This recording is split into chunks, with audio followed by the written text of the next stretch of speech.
하지만 서해 공무원 피격 사건을 당시 청와대와 군이 은폐했는지를 확인할 수 있는 문서들은 대부분 대통령 기록물로 봉인이 돼 있습니다. 앞으로도 최장 2037년까지는 아무도 볼 수 없는 건데 사실 공개가 돼도 문제가 없는 건 아닙니다. 이미 서훈 전 국가안보실장이 기록물을 훼손했다는 의혹이 나온 상태거든요. 어쨌든 숨진 공무원 유족들은 기록물을 공개하라며 소송을 벌이고 있습니다. 우정환 기자입니다.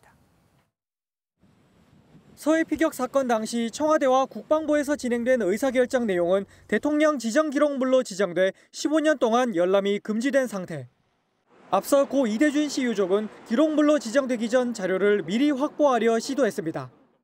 문재인 정부 당시 청와대를 상대로 정보공개 청구 소송을 내 1심에서 승소했고 윤석열 정부가 항소를 취하해 확정됐지만 그 사이 대통령 기록물로 지정돼 버렸습니다.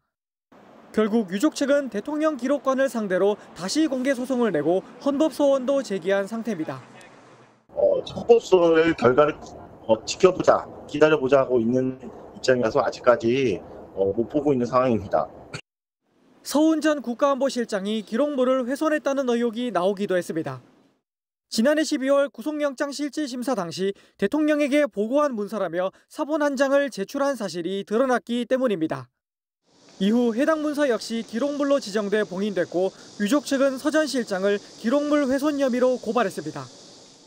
서훈의 이 같은 증거를 인멸하고 폐기한 중대 범죄를 밝혀야 역사의 진실이 바로 잡히기에 즉각 재구속하여 서 전 실장을 상대로 수사에 착수한 검찰이 해당 문건을 찾기 위해 대통령 기록관을 압수수색했지만 발견하지는 못했습니다. 검찰은 서 전 실장이 사적으로 문건을 빼돌렸을 가능성을 수사하고 있습니다. MBN 뉴스 우종환입니다. 안녕하세요. 김주하입니다. 공정하고 신속한 MBN 뉴스, 유튜브를 통해서도 만나보실 수 있습니다. 특히 더 많은 뉴스와 라이브를 보고 싶으시다면 오른쪽을 눌러서 구독하시면 됩니다. 어렵지 않죠? 빠르고 정확한 뉴스로 계속 찾아뵙겠습니다. MBN 뉴스를 시청해주신 여러분 고맙습니다.